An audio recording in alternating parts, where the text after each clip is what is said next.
क्या आपको पता है कि ऐसा कई बार होता है ना कि जब असल जिंदगी में कोई हॉरर घटना होती है और उस पर जब मूवी बनती है ना, तब मूवी के अंदर जो कास्ट काम कर रहे होते हैं उनके साथ भी कुछ न कुछ घटने लगता है। इस वीडियो में आप ऐसे amazing non stop random horror facts को जानोगे जिनको सुनकर आपका रिएक्शन इस इमोजी की तरह होगा।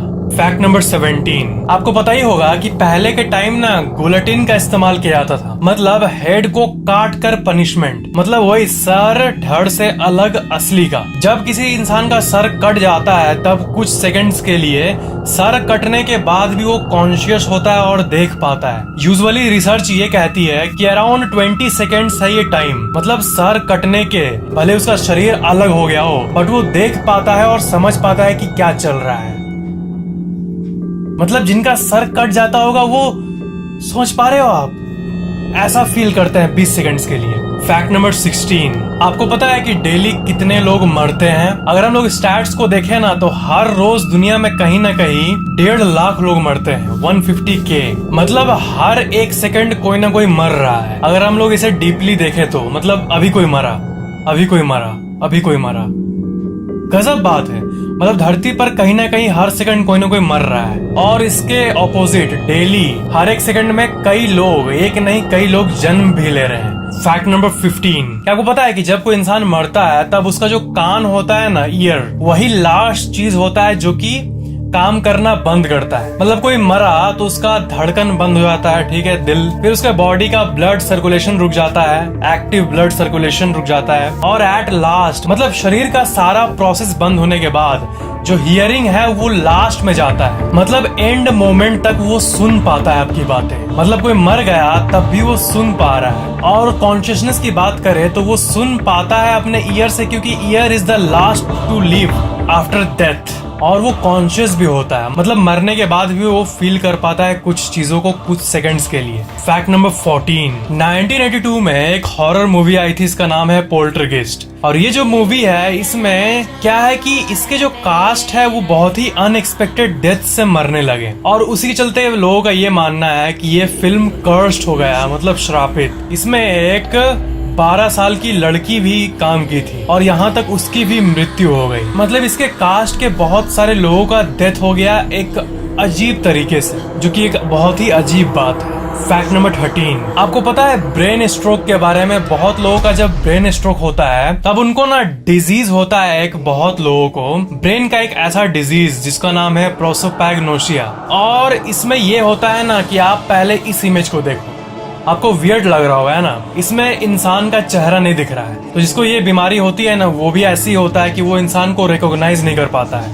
That's weird. मतलब वो अपने आप को जब शीशे में देखेंगे ना तब भी वो नहीं समझ पाएंगे कि मैं कौन हूँ। ये दुनिया की सबसे हॉरर डिजीजेस में से एक है। फैक्ट नंबर 12, आपको पता है कहीं भी कोई डेड बॉडी मिलता है तो उसका जो टेस्ट होता है ना, ये डेड बॉडी कितने दिन पुराना, कब से मतलब है, कितना डे ओल्ड है ये डेड बॉडी, इसका पता है कैसे चलता है? मतलब देख के या फिर टेस्ट करके कैसे पता लगाते हैं एग्जैक्टली ये लोग ऑफिसर्स, मतलब जब वो पोस्टमार्टम कराते हैं कोई बॉडी का कि ये कितने दिन पहले मरा है। ये एक्चुअली फॉरेंसिक साइंटिस्ट्स बॉडी के ऊपर जो इंसेक्ट्स के स्पीसीज होते हैं ना उसको एक्चुअली देख के पता करते हैं कि ये बॉडी कितना पुराना है। मतलब ये बहुत ही अमेजिंग बात है। मतलब अगर कोई डेड बॉडी 1 साल पुराना है तो उसमें स्पेसिफिक टाइप के वर्म्स और इंसेक्ट्स होंगे। ऐसी अगर कोई डेड बॉडी 5 दिन पुराना या 10 दिन, वो शरीर के ऊपर के कीड़े मकोड़े, इंसेक्ट्स जो होते हैं छोटे छोटे और जर्म्स, उसको देखकर ये फॉरेंसिक साइंटिस्ट पता करते हैं कि ये कितना दिन पुराना है। फैक्ट नंबर 11, द एग्जॉर्सिस्ट नाम की एक हॉरर मूवी है, उसे बहुत लोग आज तक की सबसे हॉरर मूवी भी मानते हैं, द एग्जॉर्सिस्ट। और ये जो है ना, क्या हुआ था कि जब ये रिलीज हुआ था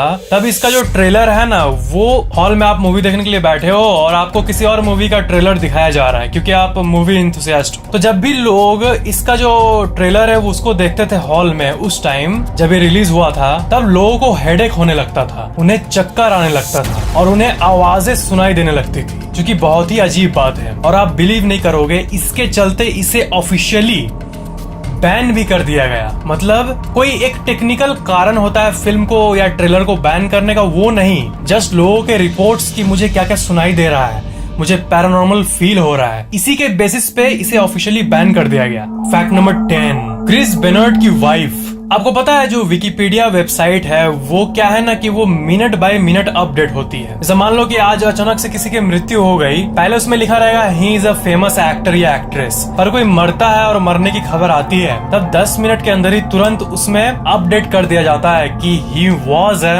एक्टर या एक्ट्रेस। तो क्या ऐसा हो सकता है कि किसी इंसान के मरने के घंटों पहले ही उसमें लिख दिया जाए कि ये मर गया है? या ऐसा तभी हो सकता है जब किसी को पता हो कि ये मरने वाला है। तो क्रिस बेनियर्ट एक रेसलर थे, professional wrestler.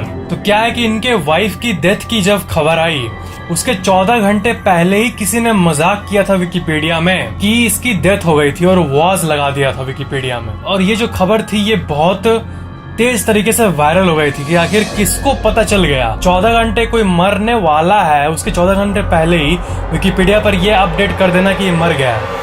It's kind of strange. Fact number 9, the conjuring, जो ये मूवी है 2013 में जो निकली थी, जिसे मैं अभी देखा हूँ, ये एनाबेला डॉल के ऊपर एक मूवी थी। तो क्या है कि ये मूवी इतनी हॉरर थी कि फिलीपींस में ना, देखो फिलीपींस कंट्री में ये बोर्ड रखा गया है और इसमें ये लिखा गया है कि ये फिल्म साइकोलॉजिकली और इमोशनली डिस्टर्बिंग है। तो जिनको बहुत डर लग रहा है वो, तो क्या है कि ये लोग हॉल के पास ही एक प्रीस्ट को रखेंगे जो कि आपके हेल्प के लिए यहाँ रहेगा कि मूवी देखने के बाद आपको डर न लगे और अगर नीड हुई तो वो आपको हेल्प करेगा। मतलब ये मूवी देखने के पहले आपको एक प्रीस्ट ब्लेस कर देगा ताकि आप सेफली मूवी देख पाओ। Fact number 8, the exorcism of Emily Rose, ये दुनिया की सबसे डरावनी मूवीज में से एक है और इसमें जो मेन कैरेक्टर है उसे जेनिफर कारपेंटर ने प्ले किया था। और आप बिलीव नहीं करोगे, जब ये मूवी शूट हो रही थी तब जेनिफर कारपेंटर का बहुत बार इंटरव्यू लिया गया था। 2005 में ये रिलीज हुआ था। तो इंटरव्यू में एक बार जेनिफर कारपेंटर ने कहा कि जब मैं सोने जाती थी शूट के बाद तब वहाँ पर उनके बेड के बगल में जो रेडियो रहता था, तो जब भी वो सोने जाती थी तब वो अपने आप ऑन हो जाता था, पता नहीं कैसे। और वो ऑन हो गया, ठीक है, वो ऑन भी छोड़ सकती है, फिर वो सिग्नल पकड़ के बजने लगता है, ऐसा कुछ टेक्निकल। बट एक बार रात को रेडियो ऑफ करने के बाद भी वो देखी कि अपने आप ऑन हो गया। और सबसे ज्यादा उन्हें तब डर लगा जब गाना जो है वो पता है क्या बज रहा था, अलाइव नाम का एक गाना था उस टाइम, ठीक है, पर्ल जैम का अलाइव गाना। और जेनिफर कारपेंटर के हिसाब से वो अगर कोई स्पिरिट है तो वो रेडियो से ये इंडिकेट करना चाहता है कि मैं अभी भी अलाइव हूँ, मैं जिंदा हूँ। Oh my gosh. Fact number 7, शनिवार वाड़ा पुणे में जो ये जगह है ये बहुत ही बड़ा एक फोर्ट है, ठीक है। और लोगों का ये कहना है कि इस फोर्ट के अंदर से बच्चों की चीखने की आवाजें सुनाई देती है। और कहानियों के हिसाब से इसमें एक प्रिंस का मर्डर कर दिया गया था और आज भी इसमें साउंड आता है अजीब टाइप का। और इसमें से काका मला बचवा ऐसा साउंड आता है मराठी में, इसका मतलब होता है अंकल मुझे बचाओ, अंकल सेव मी। और फुल मून, जब फुल मून होता है तब लोगों को ये साउंड्स ज्यादा सुनाई देने लगता है इस जगह से। फैक्ट नंबर 6, न्यू दिल्ली में कनॉट प्लेस के पास अग्रसेन की बावली नाम की एक जगह है और इसे दुनिया की सबसे हॉन्टेड जगहों में से एक माना जाता है। भले ही दिन में ये टूरिस्ट प्लेस और बहुत लोग जाते हो घूमने, बट नाइट का जो ये सीन होता है यहाँ पर वो कुछ ज्यादा ही वियर्ड होता है। आजकल तो कोई ऐसा खबर नहीं आता है, बट पहले के रिकॉर्ड के हिसाब से इसमें एक जगह पर पानी भरा हुआ था और बहुत लोग उसी पानी के अंदर डूब के सुसाइड कर लेते थे। और उसमें कुछ हिप्नोटिज्म का क्वालिटी था, मतलब जब लोग उस पानी के सामने जाते थे ना तो उन्हें अजीब सी फीलिंग होने लगती थी और वो खुद जाके उसमें डूब जाते थे। एक अजीब बात है। और अभी की बात करें तो अभी वो पानी सूख चुका है बिल्कुल, तो आजकल इसलिए वो खबर नहीं आती है। बट आज भी जब लोग जाते हैं तो वो इस जगह पर अपने आप को अकेला महसूस नहीं करते हैं, कोई होता है आसपास। और अजीब बात यह है ना कि इस आर्किटेक्चर का कोई रिकॉर्ड नहीं है कि इसे किसने बनाया और कब बनाया। हर मॉन्यूमेंट का रिकॉर्ड होता है कि किसने बनाया, कब बनाया, पर इसका कोई ऑफिशियल रिकॉर्ड है ही नहीं हिस्ट्री में। फैक्ट नंबर 5, प्रहलाद जानी नाम के इस इंसान को देखो। ये दुनिया के ऐसे व्यक्ति है, पहले व्यक्ति जो कि ये क्लेम करते हैं कि इन्होंने 70 सालों से कुछ नहीं खाया। और आपको बिलीव नहीं होगा कि जब ये बात सबको पता चली तब DIPAS ऐसी ऑर्गेनाइजेशंस इनका क्लिनिकल एग्जामिनेशन, ब्लड टेस्ट और स्कैन्स लेने गई और इन्हें CCTV में रखा गया कि क्या ये एक्चुअल में कुछ नहीं खाते हैं। और आपको यकीन नहीं होगा कि इनका कई दिनों तक टेस्ट चला और इनको एक्चुअल में देखा गया सीसीटीवी में, और ये एक्चुअल में कुछ नहीं खाए। और जब बहुत दिनों बाद इनके बॉडी का फुल टेस्ट किया गया, तब ये पाया गया कि इनका पूरा बॉडी बिल्कुल नॉर्मल है, सब कुछ नॉर्मल है, ब्लड प्रेशर से लेके सब कुछ, विदाउट ईटिंग एनीथिंग। इनका ये कहना था कि साल 1940 से मैंने कुछ नहीं खाया, और ये क्लेम बहुत दिनों तक रहा और अभी कुछ टाइम तक भी रहा। बट 26 मई 2020 में इनकी डेथ हो गई जब ये 90 साल के थे। बट तब भी इनका जो क्लेम है कि ये कुछ नहीं खाते थे, ये काइंड ऑफ ट्रू लगा जो भी इन पे टेस्ट किया। साइंस के पास एक्सप्लेनेशन कहाँ से होगा कि बिना बॉडी ग्लूकोज के कोई कैसे जी लेगा बिना खाने के। 2010 में इनका फिर टेस्ट हुआ और फिर टेस्ट हुआ, इनका मल्टीपल टेस्ट हुआ था, और बिना पानी और खाना के ये सारे टेस्ट को पास कर गए। और डॉक्टर हर बार यही कहते थे कि ये बिल्कुल नॉर्मल है और अच्छे हेल्थ में है। फैक्ट नंबर 4, अगर आपको पैरानॉर्मल चीजों में इंटरेस्ट है तब आप गौरव तिवारी को जरूर जानते होंगे, जो कि एक पैरानॉर्मल इन्वेस्टिगेटर थे। और ये जो है ना, ये बहुत ही नीडर टाइप के थे, और ये दुनिया के हजारों जगहों पर गए थे अपने रिसर्च को करने के लिए, पैरानॉर्मल टेस्टिंग डिवाइसेस को लेके। तो क्या हुआ कि इनके फैमिली मेंबर को ना ये लगता था कि इतने बार अलग अलग जगहों पर जा चुके हैं कि इनके पीछे कोई ना कोई है जो कि इनको छोड़ता नहीं है। 7 जुलाई 2016 का मॉर्निंग था, और उसी दिन बाथरूम के अंदर गौरव तिवारी की मौत हो गई। और एक पैरानॉर्मल इन्वेस्टिगेटर एलन टाइलर, जो कि गौरव के साथ वर्क कर चुके थे और बहुत सारे टीवी सीरीज में भी आ चुके थे, उनका ये कहना था कि इनको हार्ट अटैक हुआ है। बट इनके पापा का ये कहना था कि मेरे को अनकंफर्टेबल लगता था और हमेशा लगता था कि गौरव को कोई फॉलो कर रहा है और मुझे भी कोई देख रहा है हमेशा। और दिल्ली के एक बहुत ही बड़े घोस्ट रिसर्चर शशि दुबे ने ये कहा था कि स्पिरिट्स अक्सर आपके घर पर नेगेटिव इम्पैक्ट डालते हैं अगर आप उनको छेड़े तब। और अगर आप अलग अलग हजारों जगह पर जाओगे और सिर्फ पैरानॉर्मल चीजों के साथ ही हमेशा रहोगे और जिंदगी बिताओगे, जो कि पैरानॉर्मल रिसर्चर्स करते हैं अक्सर, उनका लाइवलीहुड ही वही रहता है, वियर्ड, तो इसी का असर रहा ये।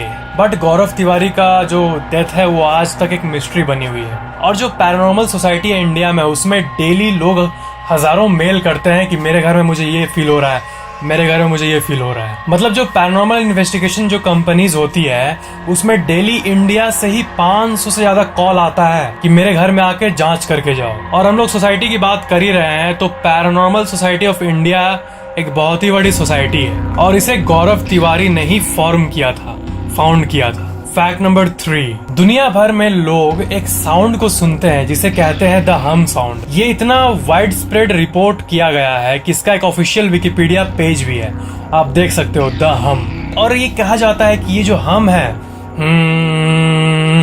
ऐसा डरावना आवाज दुनिया के 4% पॉपुलेशन को सुबह सुबह या फिर लेट नाइट को सुनाई देता है लगातार, और किसी को नहीं पता कि ये क्या है एग्जैक्टली। फैक्ट नंबर 2, तमिलनाडु में कृष्णाज बटर बॉल नाम का एक पत्थर मौजूद है, और ये दुनिया के सबसे अमेजिंग स्ट्रक्चर्स में से एक है, और मिस्टीरियस भी, क्योंकि ये 1200 से भी ज्यादा साल तक इसी जगह पर है, और भले ही कोई भी साइक्लोन आ जाए, कुछ भी आ जाए, ये अपने जगह से हिलता नहीं है। पता नहीं इसमें कौन सी मैजिकल प्रॉपर्टी है। इसका डायमीटर 16 फीट है और हाइट है 20 फीट, और ये 250 टन यानी 2.5 लाख किलो से भी ज्यादा भारी है। और यहाँ का जो सरफेस है वो बिल्कुल स्लिपरी है, बट ये तब भी अटका हुआ है, और सिर्फ 2 स्क्वायर फीट एरिया में ये कांटेक्ट में है जमीन से, फिर भी ये लुढ़कता नहीं है। और एक बार तो इसे 7 हाथियों के मदद से टानने का कोशिश किया गया था, और 1908 में आर्थर हैवेलॉक, जो कि गवर्नर ऑफ चेन्नई थे उस टाइम, वो इसे ट्राई किए हिलाने का हाथियों के मदद से, बट 7 हाथियां लगाए हम लोग या 70,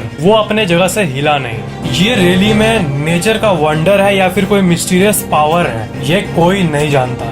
और ये बहुत ही अजीब चीज है, मतलब ये हिलता नहीं अपने जगह से। हाथी ला दो, बुलडोजर ला दो, कुछ भी कर दो, ये हिल ही नहीं सकता है। अब सुनामी या फिर नेचुरल कैलेमिटी अर्थक्वेक में नहीं हिला तो बुलडोजर इसका उखाड़ भी नहीं पाएगा कुछ। फैक्ट नंबर 1, दुनिया के सबसे क्रीपी जानवर्स के बात करें ना, ऐसा कौन सा क्रिएचर है जो सबसे डरावना दिखता है? ज्यादातर लोग तो कॉकरोच से डर जाते हैं ना, बट आप इसे देखो, रुबेंटोनिया मैडागास्करेनिस, ये जो क्रिएचर है ये लिटरली ऐसा दिखता है, और देखा जाए तो ये सबसे डरावने क्रिएचर्स में से एक है। और ये जो क्रिएचर है ये ना पेड़ में छेद करता है अपने हाथों से, शार्प हाथों से, और अपने मिडिल फिंगर को पेड़ के अंदर घुसा के देन उससे टान के ले आके वर्म को निकाल के चबा जाता है। ये दुनिया के सबसे अजीब क्रीचर्स में से एक है और सबसे डरावने में से एक है, इसलिए मैं सोचा इसके बारे में आपको बता दूं। और इसका साइंटिफिक नेम जो है वो मैंने आपको बता दिया, डुओबेंटोनिया माडागास्करेनेस। और बट इसका जो नेम है ना, नॉर्मल नेम, वो है आई हाय। आई हाय, AYAY, आय हाय, जो भी हो, आय हाय हो क्या है पता नहीं, बस इसका नाम है आय हाय। अगर आपको ये वीडियो पसंद आया तो लाइक जरूर करना, और ये वीडियो आपको कैसा लगा नीचे कमेंट जरूर करना, और हॉरर इंथुसियास्ट लोगों को शेयर जरूर कर देना जिनको ये हॉरर चीजें पसंद है। और अगर आप पहली बार चैनल देख रहे हो तो सब्सक्राइब करके बेल आइकन को जरूर ऑन कर देना ताकि मेरे आने वाले अमेजिंग वीडियोस आपको तुरंत मिल जाए। Thank you so much for watching this amazing video.